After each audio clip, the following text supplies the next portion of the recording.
It's my pleasure to introduce our final presenter for the day and for the conference, Dr. Laura Wexler. She's the Senior Associate Dean for Student Affairs and Admissions at the University of Cincinnati College of Medicine. And Dr. Wexler is going to present to us on the topic of leadership in medicine. So without further ado, let me introduce Dr. Laura Wexler. Hi everyone, thanks so much for coming and participating. What I want to talk about today are opportunities for leadership in medicine, both when you are a physician, but also as a medical student. But before we talk about the opportunities, I want to discuss a little bit the whole concept of leadership in medicine. Why would you aspire to be a leader in medicine? Why do it? And also, what is it about being a physician that entitles you to be a leader? So, what do you think? Why would you want to try to assume a leadership in this profession? Let me begin by saying the alternative would be that you learn a skill set as a physician, you pass your boards, you get credentialed and licensed, you hang out a shingle, you take care of one patient at a time, and that's it. Why would you aspire, or what would be the point of doing something more? Yes? To affect a change in a greater level, like of a community. And is that, in your mind, an opportunity, an obligation, an option?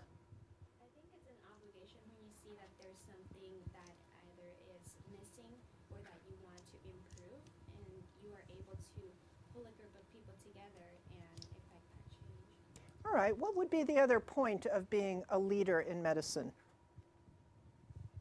You're a role model in the community, so you affect future generations. People look up to you and perhaps may follow in your path or go on to future or to post-secondary education because of your influence. So what is the nature of that thing that makes people look up to you? Why is a physician in a position to affect change and to be a leader? Yes? They're very educated and knowledgeable, so they know what is good for a person, and so. Well, they certainly know how to be a physician, but we're talking about being a leader. So they certainly have a large knowledge base, but then again, so do lots of professions have a long training program and have a knowledge base. So it must be something more than just their large knowledge base. Any other thoughts? Yeah, well, I think that people trust you with their lives so that they think that altruistically you're doing things in their best interest. And so I feel that you are a leader in terms of people will think or people believe that you're doing things in their best interest. Right, so that is actually a unique property of medicine. There is an implicit assumption that you are not only knowledgeable, but that you are a certain kind of person. So there is an assumption on the part of the public that you are altruistic, meaning that you put the welfare of others first and foremost. What are the other assumptions about you when you become a physician?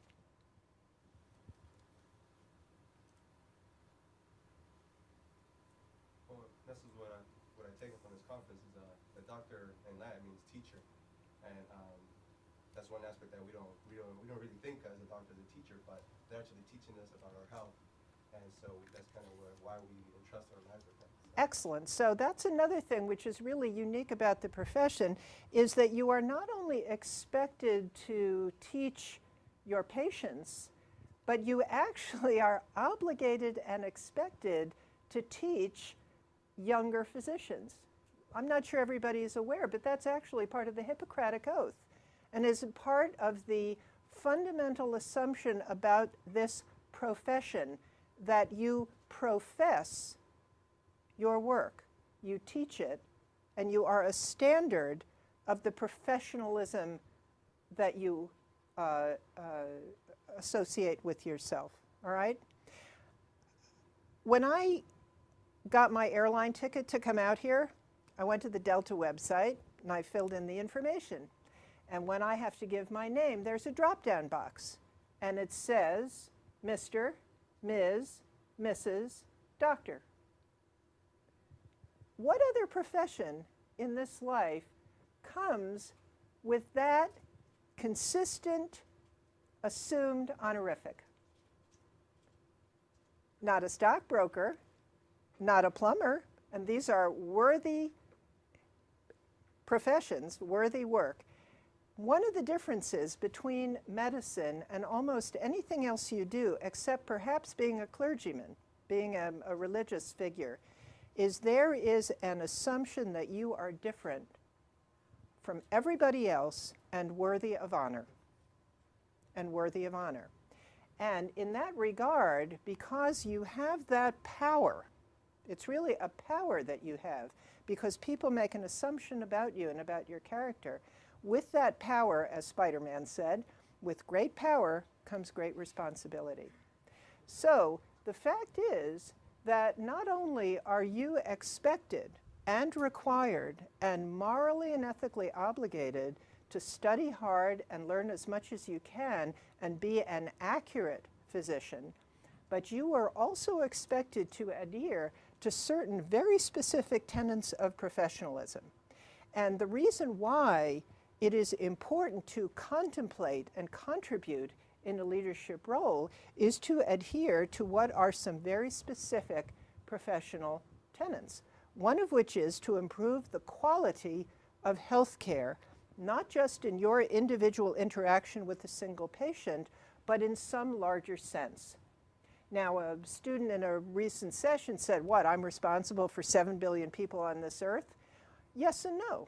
You are in some way obligated by your actions and by your work throughout your lifetime to make a contribution in some way to the larger goal of quality health care, whether it's in your group practice, your city, your state, internationally.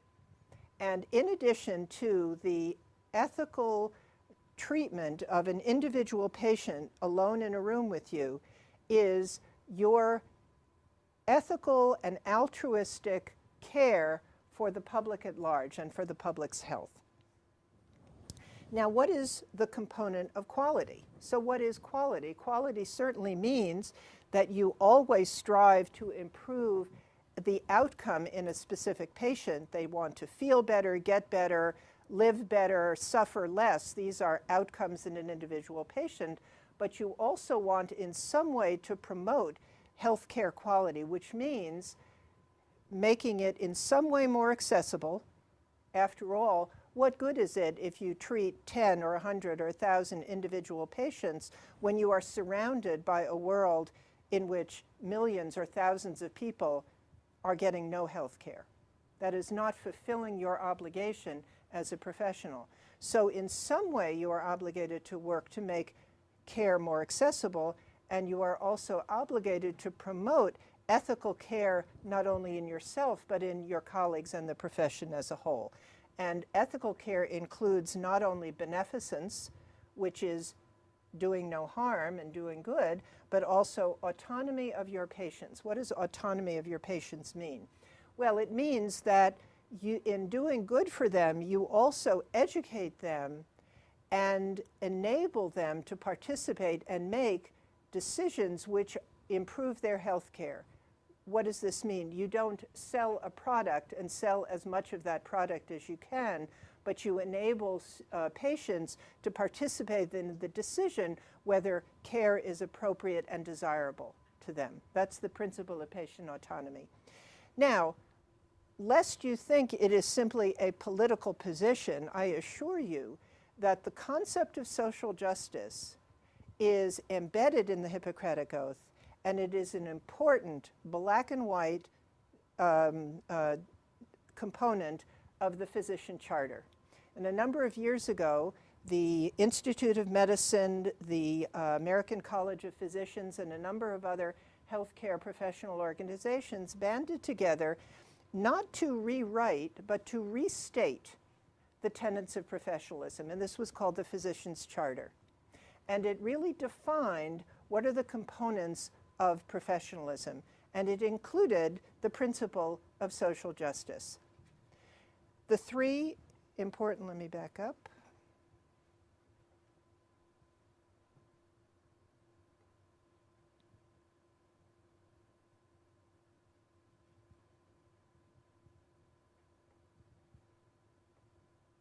The three key tenets of professionalism included the primacy of patient welfare, altruism, trust, and keeping the patient's interests at heart. Now, lest you wonder, how can I do that? Managed care, insurance companies, government regulation, political discussion. Let me quote to you from the Physician Charter.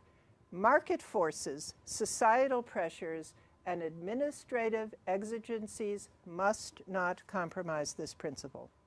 Now, I am not making a partisan political statement here. What I am saying is that if we as physicians do not put patient care first, who will? Who will? And all of us, regardless of our particular specific political agenda, if you are a physician, you care for patients, and that is the principle upon which you practice your profession. Patient autonomy, meaning honesty with patients and enabling them to make appropriate medical decisions, again, not based on what your income will be or how your income will be affected, but enabling them and educating them to make the best decision for themselves. And lastly, social justice are inherent in our profession. This is part of our contract with society. Physician societal contract and distributive justice, which means considering the available resources and the needs of all patients while taking care of an individual patient. So we cannot ignore healthcare delivery. We all must in some way be involved in improving the quality of care, which includes access and social justice. Now, again, why are we accepted as leaders? Why are we required, and why are we accepted, and why are we likely to hold the keys to being able to affect change like this? Why us? Well, because we are anticipated, expected, and assumed, if we are physicians, that we are altruistic, trustworthy, knowledgeable, and ethical.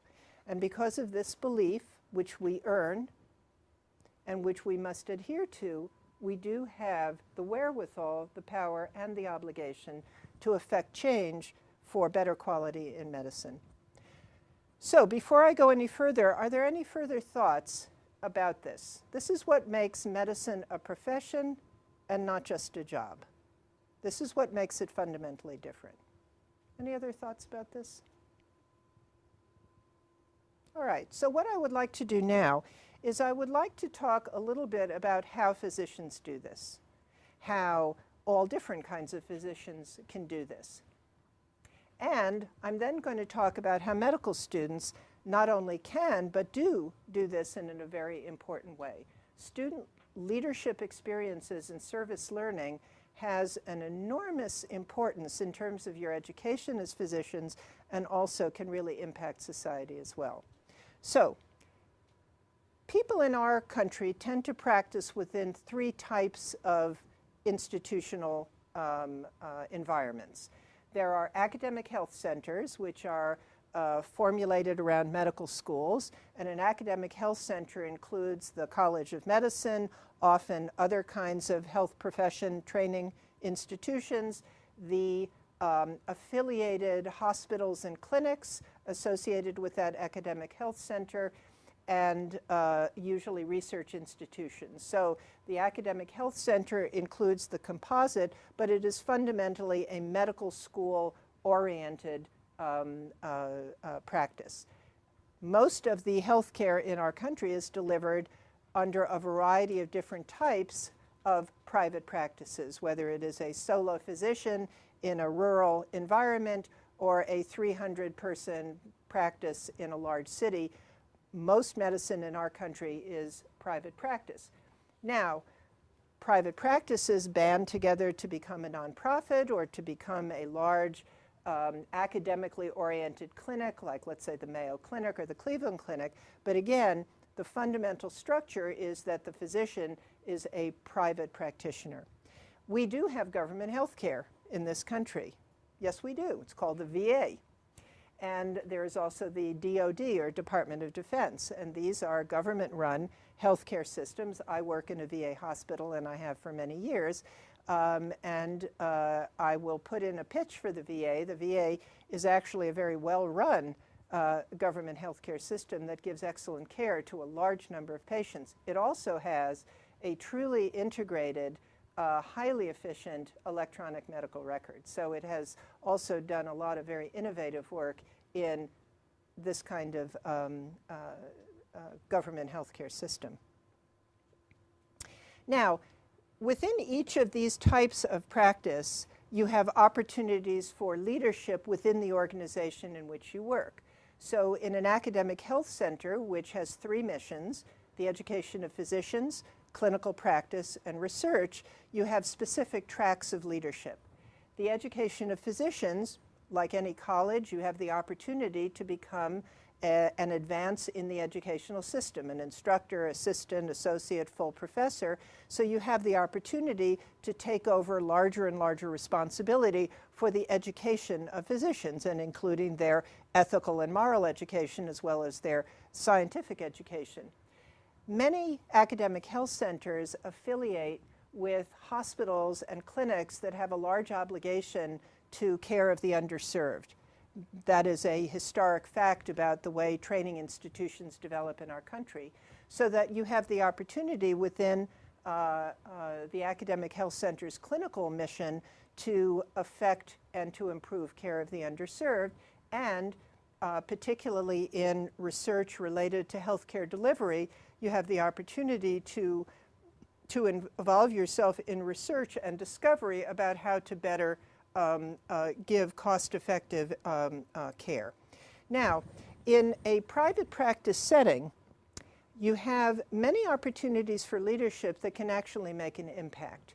You can, in assuming the leadership of your practice, you can improve the quality of the care delivered by your practice. You can figure out how to deal more comprehensively with the community within which you practice.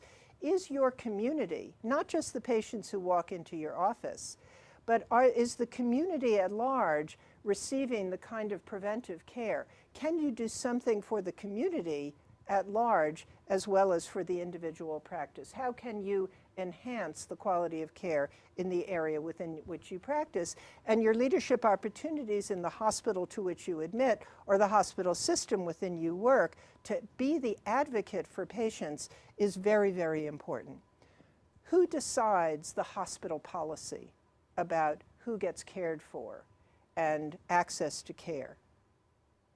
Administrators, regulatory agencies, business people.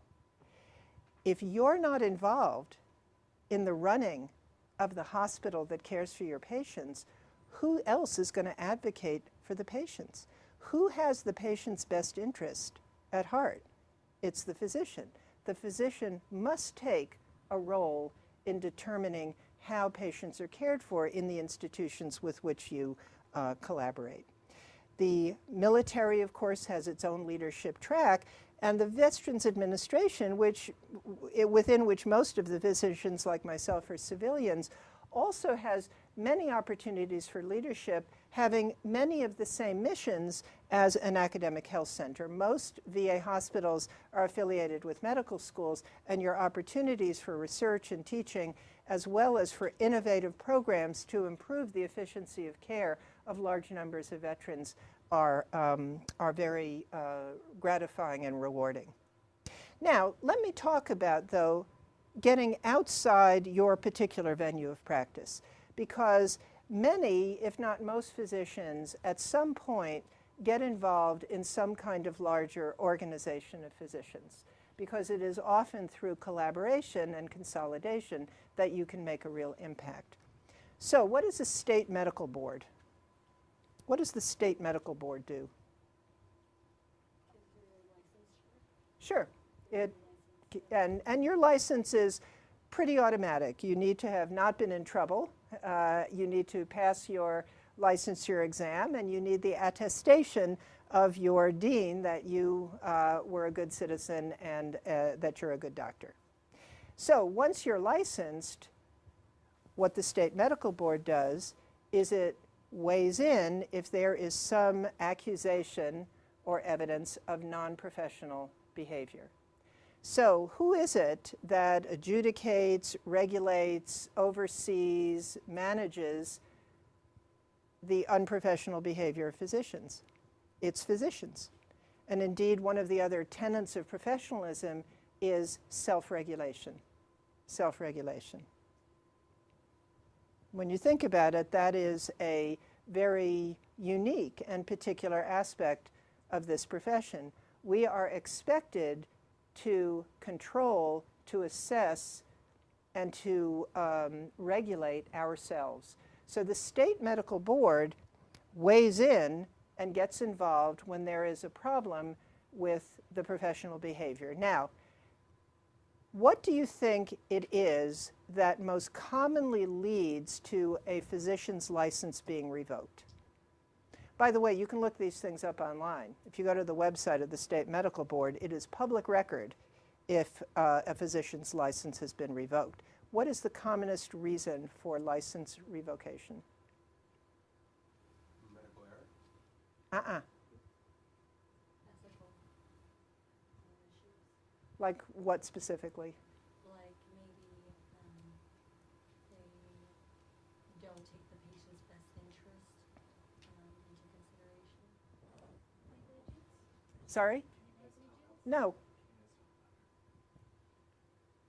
Any other thoughts? Unethical behavior. Nope, it's substance abuse. By far and away, the commonest reasons for revocation or probation is substance abuse.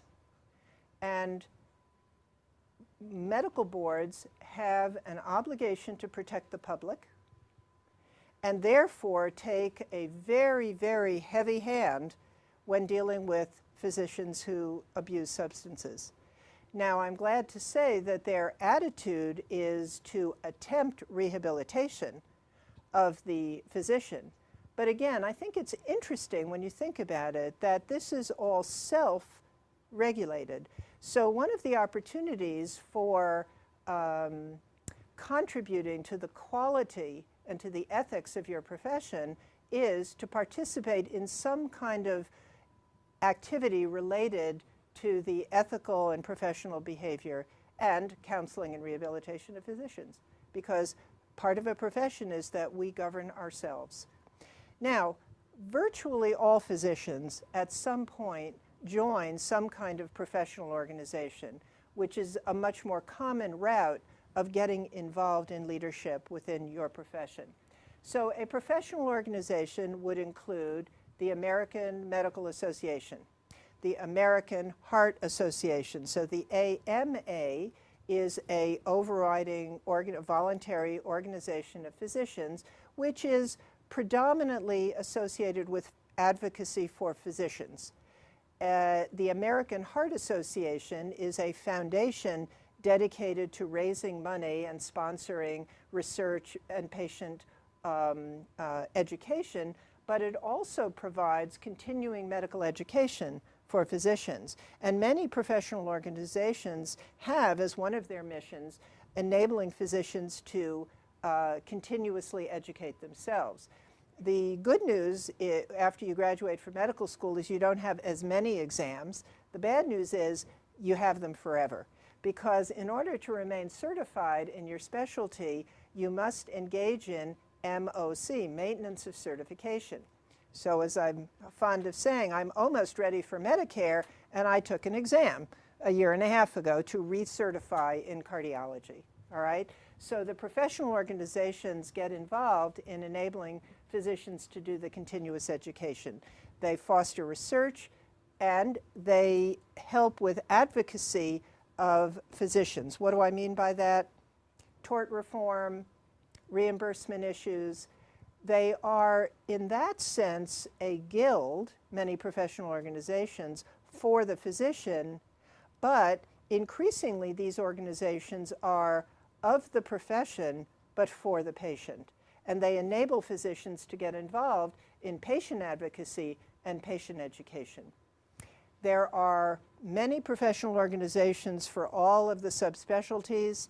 I belong to no less than 4 cardiology organizations, each of which is a little bit different and has a slightly different emphasis. Now, the other types of leadership which takes you out of your immediate venue would be participating in the oversight of medical schools and training programs. And there are various organizations which accredit medical schools, which guarantee that the training that residents get and that the medical schools themselves attain a high quality. And again, when you're thinking about this, nobody does this to us. It is us that does this, all right? So physicians control, enhance the quality of, and advocate for their own institutions. This is not superimposed on physicians. This is physician-run, and these are opportunities for you to participate in the enhancement of quality of your profession. Now, who decides what is a pediatric endocrinologist?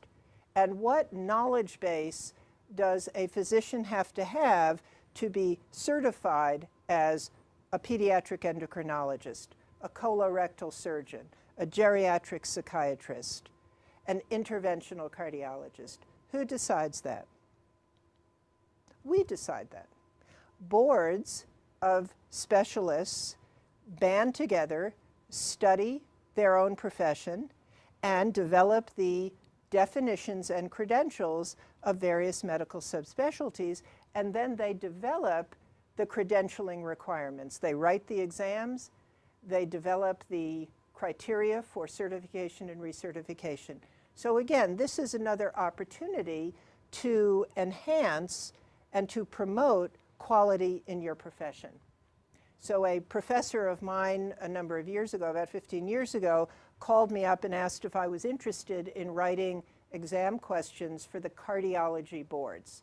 And because the best way to learn something is to either have to teach it or write an exam in it, I volunteered with alacrity. And from that question writing committee, I became the chair of the committee. I went on the board of the board of directors of the Board of Internal Medicine and found myself participating in very broad-ranging discussions of policy, educational credentialing, teaching professional. Very, very exciting work.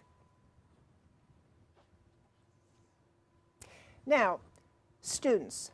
Students have a unique opportunity to profess, which is where the word profession comes from, to profess the standards of their profession as they learn them.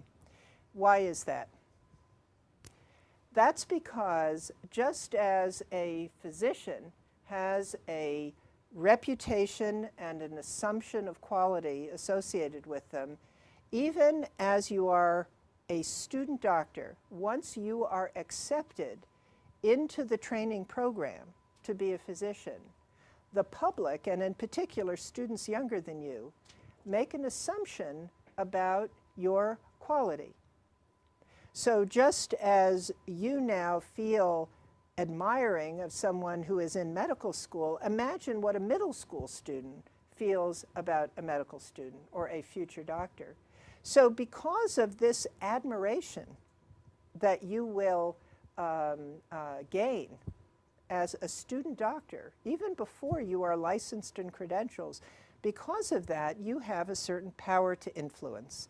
And your power to mentor younger students is another component of professionalism that's actually in the Hippocratic Oath. So all of these are age-old principles associated with this profession. And teaching, bringing up others below you to the profession and influencing them positively is, again, an obligation which you can start to fulfill even as a medical student. You also have the opportunity to participate in care of the underserved. They need care, you need experience. And properly supervised, this gives you as a student the opportunity to serve as you learn. And service learning becomes a very important part of your medical education. Giving back even as you learn, starting right away, as soon as you learn, educating other students, educating patients, and you have the opportunity to begin to fulfill that obligation to advocate for social justice. Now, we did a survey of our students recently at the end of the third year, and we asked them during the first 3 years of medical school, which are very intense and very busy, what they did in terms of service learning or community service. Again, understand this is not a medical school requirement. Nobody takes attendance. These are opportunities which students have developed for themselves, and we found that by the end of the third year, 3/4 had spent a significant amount of time in community service, and by the end of the fourth year, about 85% of our students have been involved in some kind of service learning. Of the 100 that had answered that survey, 16 had already gone on some kind of international medical experience.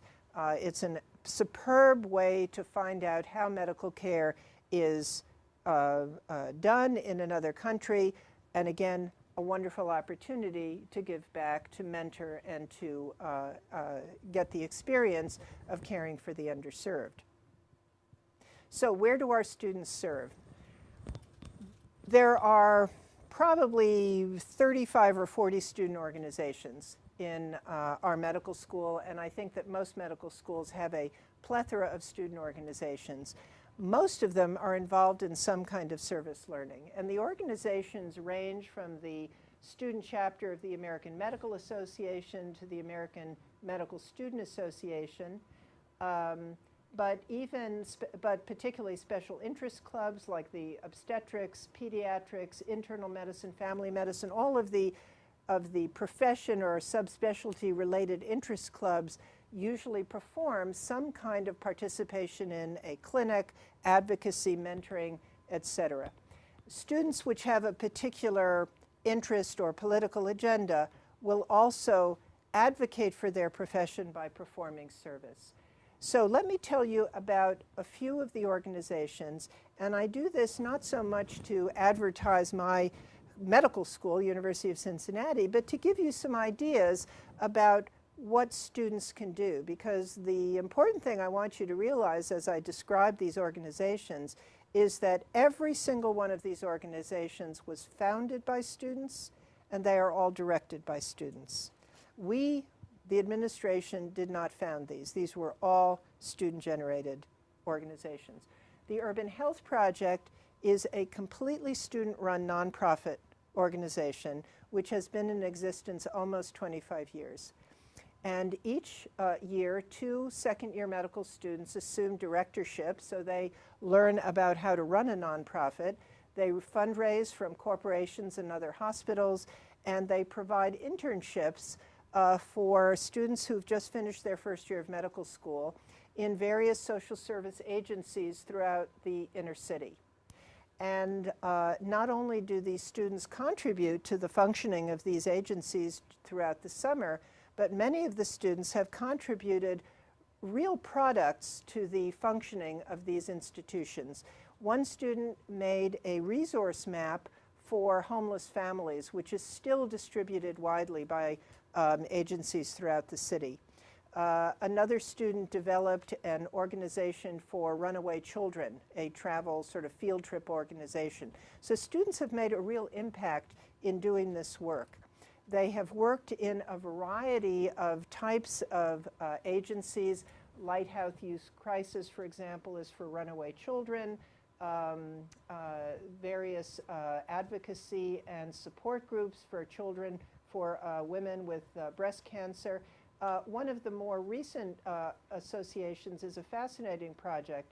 Off the Streets is a residential program for women who are trying to get out of the cycle of prostitution and drug abuse, which are very much go together in most urban areas.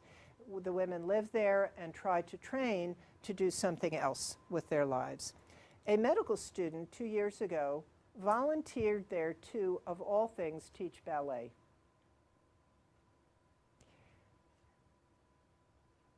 Initially, the clients were dubious, but eventually got really interested in doing something very positive and something related to beautiful music and a worthwhile use of their bodies, to put it bluntly. The clients were very interested in our medical students, came to speak to our American Medical Women's Association, and we now have a regular collaboration with our students providing classes on nutrition, fitness, etc. Now, think of the ramifications of this. Our students learn something about a population of patients they might not encounter very commonly. The clients develop the benefits of the education they get, a very positive image of what women can do. So this is a perfect example of a kind of cross-fertilization of service and learning, and completely initiated by students, now making a major impact.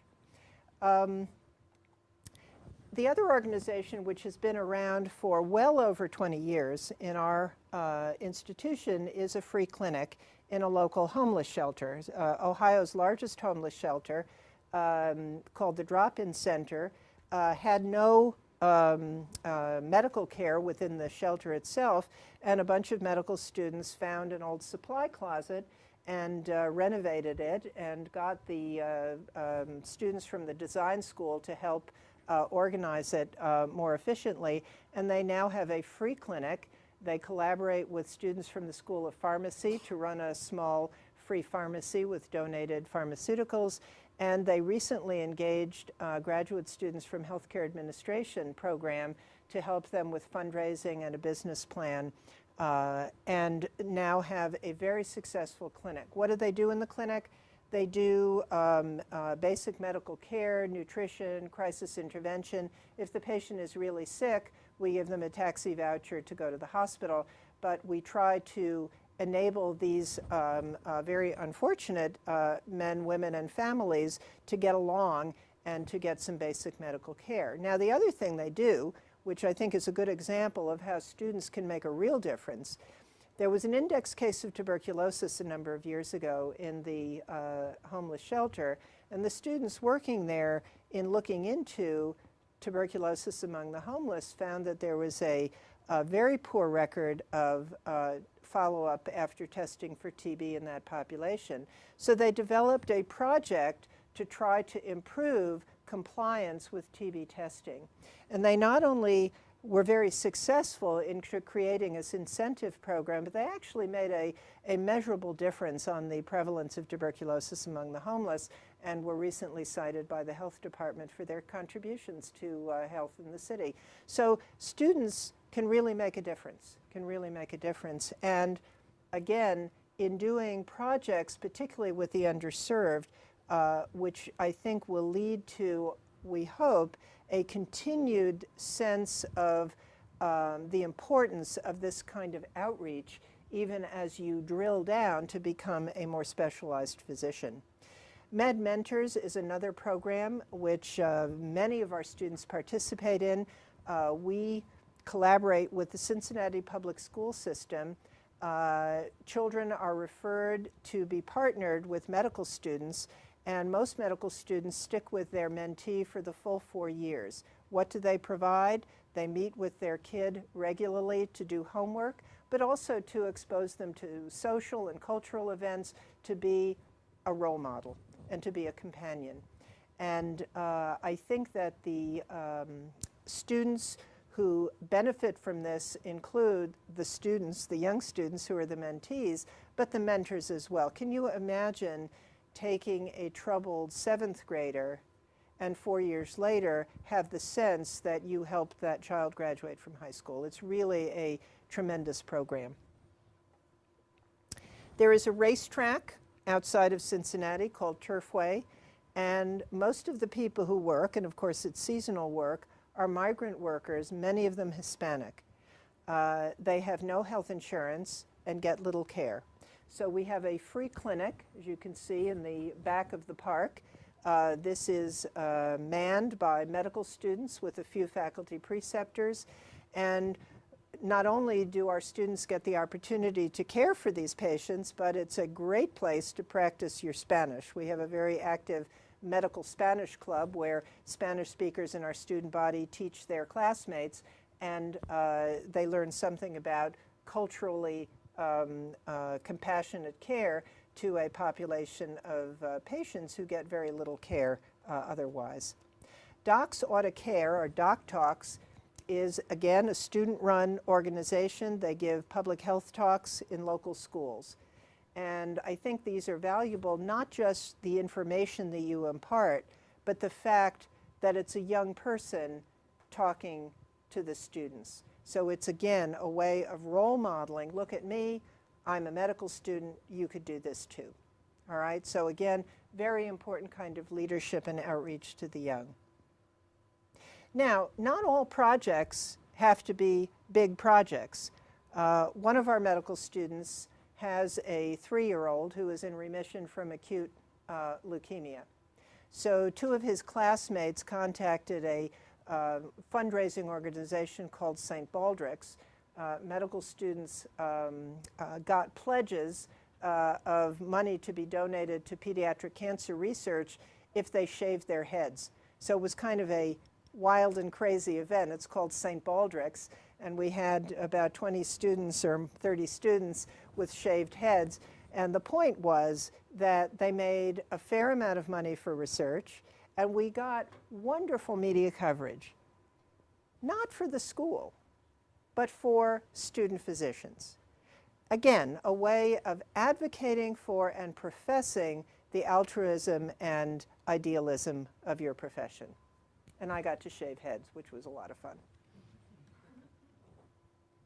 So we have a elective called the Initiative on Poverty, Justice, and Health. We had so much interest in care of the underserved and international health care that we created a longitudinal 4-year elective to encourage more intensive education in this area.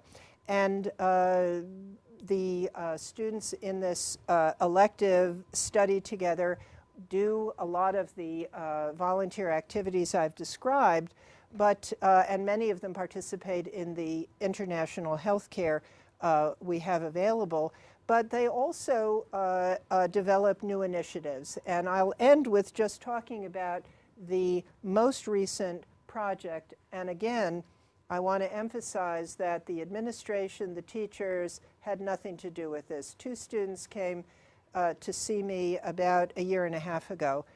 They wanted to develop a free clinic that was not just a medical screening and preventive care clinic, but it was more of a comprehensive service center, because they wanted to work with the law students who have a free law advice clinic. They wanted to work with the School of Education, perhaps in an after-school tutoring program. They wanted there to be a kind of comprehensive service center. And I thought to myself, wow, that's a really big project. Do you have any idea how busy you're going to be as a medical student? But they were very keen to do this. I gave them some advice about who on the faculty might be willing to give them some help. But a year and a half later, they came in to report to me, and they had made enormous progress on this project. They had a venue, they had rooms, they had space. They had the involvement of about 7 different community groups. And what they did was really smart. They didn't just decide to hang out a shingle and say, here we are. They knew that if they were going to get community involvement, they needed to start at the grassroots with the community. So they put out feelers. They figured out in the neighborhood they were targeting who were the movers and shakers in that neighborhood. What were the churches and the temples and the synagogues? What were the religious houses that the population went to? Where was the community center? Who was the person hanging out in the playground that the kids related to? They identified all the key movers and shakers within that neighborhood, pulled them all together for a meeting, and asked, not told, what do you need? When would you need it? Who would come? Who can help us? They now have a floor of a church community center, which was donated to them, and they'll probably start operations in a couple of months. So again, this is an example of, even at the student level, on a volunteer basis and engaging the respect and the participation of the community, how you really make a difference. And doing this as a medical student, I hope, will embed those principles in our students increasingly so that you continue to take advantage of these kind of opportunities as you practice your profession. So, in summary, many different ways of being a leader. You can be a leader in medical education, in certification of physicians, in the accreditation of medical schools, in the enhancement of your profession in a million different ways. But I think the key fact to keep in mind is that this kind of leadership is not just a nice thing that you should do. It's really your obligation. It is your obligation as a professional to work for the good of the profession and for quality of care. Thank you.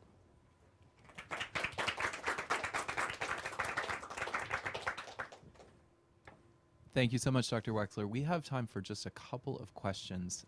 So we'll take a few questions from the audience, and I'll take a few questions also from the folks who are watching by way of the broadcast.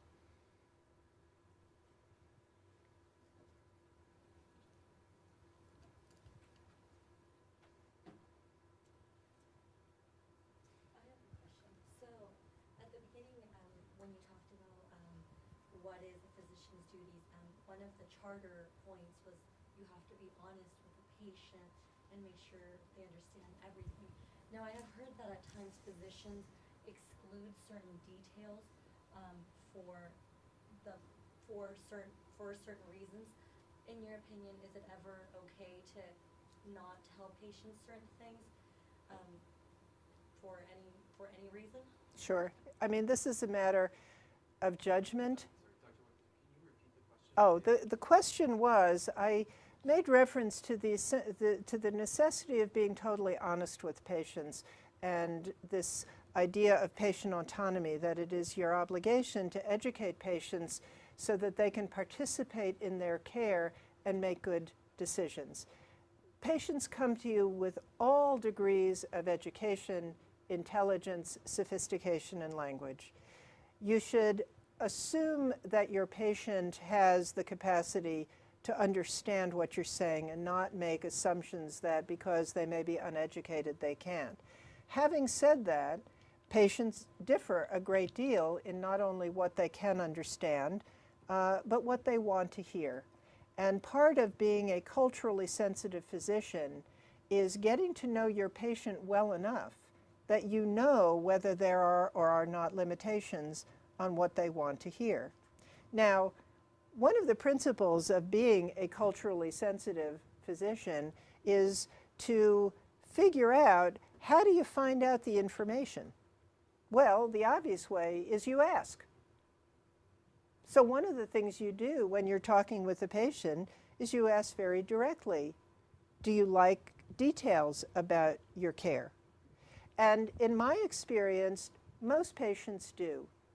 Every once in a while, I come across a patient who says, "Doc, I don't want to know, tell me what to do, I'll be glad to do it."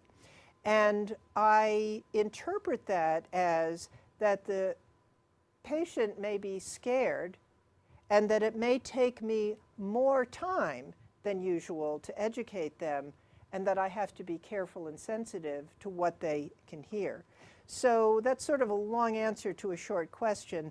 I don't think it is ever acceptable to lie to a patient, but how you deliver the information and the pace at which you give them, for example, bad news, varies from patient to patient, and there are some cultural differences in what patients are comfortable in knowing. What I think it is never acceptable to do is to make medical decisions based on obfuscating, clouding over, or being dishonest about what a patient needs for market reasons. You have a big lab and you have to fund it and you have to pay the salaries of the people who work in it. That is not an excuse for, quote, generating more business just to generate more tests. This is a big problem in business-driven medicine, and a reason why there needs to be very careful self-regulation of the standards of practice. Remember that quote, "Market forces cannot change the primacy of beneficence of patient care first. Yes? Coming out of medical school, especially if you're going to be practicing in a city that you didn't go to medical school, how do you develop yourself as somebody prevalent in that community, somebody that's well known, that the people know? Because if you want to be a leader in medicine, you have to be known to be a leader. That's an excellent question. So when you go to a new city, and let's say you join a small group practice, so how could you get involved? Well, the local professional societies may well have branches within your city. So there may be regional branches of the professional societies associated with your specialty. So there is a branch of the American College of Cardiology in most big cities, the American College of Physicians. The American Medical Association, if that's a professional organization that you want to get involved with, has a whole series of state medical associations. So there is the Ohio State Medical Association, and that which does a lot of very valuable lobbying for issues important to physicians and important to patient care. And then there is a city organization, the Academy of Medicine, which is the regional branch. So some physicians choose to get involved that way. The other way that you can be involved, even as a private practitioner in education, is to volunteer to take students in your practice. This is critically important to academic health centers, which often within the medical school itself do not have sufficient clinical experiences, and we count very heavily on group practices and private practitioners to train our medical students. And as you become involved in the training of medical students, you may then begin to be involved in the standards and the organization of the educational process itself.